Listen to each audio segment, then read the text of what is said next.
It was a beautiful morning on the island of Sodor. Thomas the Tank Engine's blue paint sparkled in the sunshine as he puffed happily along his branch line with Annie and Clarabelle. He was feeling very pleased with himself.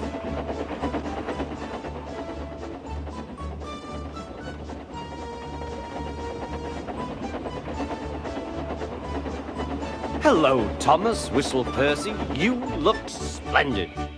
"Yes, indeed," boasted Thomas. "Blue is the only proper color for an engine." "Oh, I don't know. I like my brown paint," said Toby.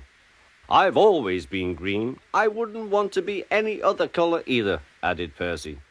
Well, anyway, huffed Thomas, "blue is the only color for a really useful engine. Everyone knows that." Percy said no more. He just grinned at Toby. Later, Thomas was resting when Percy arrived. A large hopper was loading his freight cars full of coal. Thomas was still being cheeky. "Careful," he warned. "Watch out with those silly cars."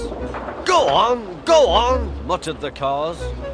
"And by the way," went on Thomas, "those buffers don't look very safe to me." The last load poured down. "Help!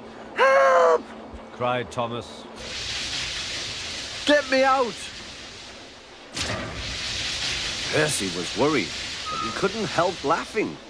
Thomas's smart blue paint was covered in coal dust from smoke box to bunker.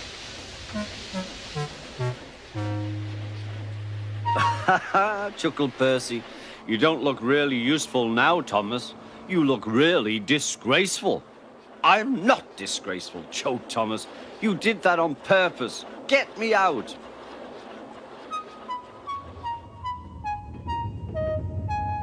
It took so long to clean Thomas that he wasn't in time for his next train.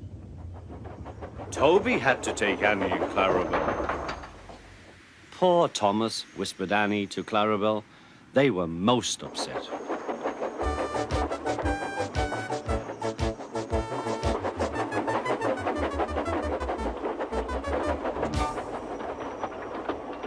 Thomas was grumpy in the shed that night. Toby thought it a great joke, but Percy was cross with Thomas for thinking he had made his paint dirty on purpose. Fancy a really useful blue engine like Thomas becoming a disgrace to Sir Topham Hatt's railway. Next day, Thomas was feeling more cheerful as he watched Percy bring his cars from the junction. The cars were heavy and Percy was tired.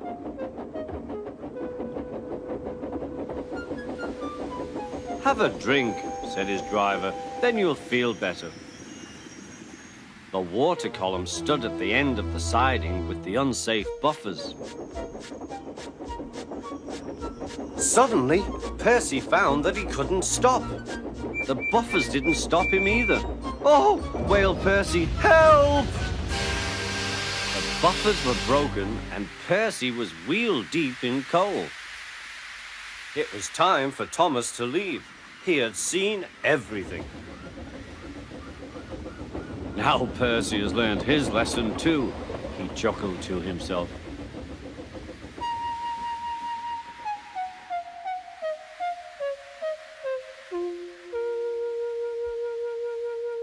That night, the two engines made up their quarrel. "I didn't cause your accident on purpose, Thomas," whispered Percy. "You do know that, don't you?" "Of course," replied Thomas, "and I'm sorry I teased you. Your green paint looks splendid again, too. In future, we'll both be more careful of coal."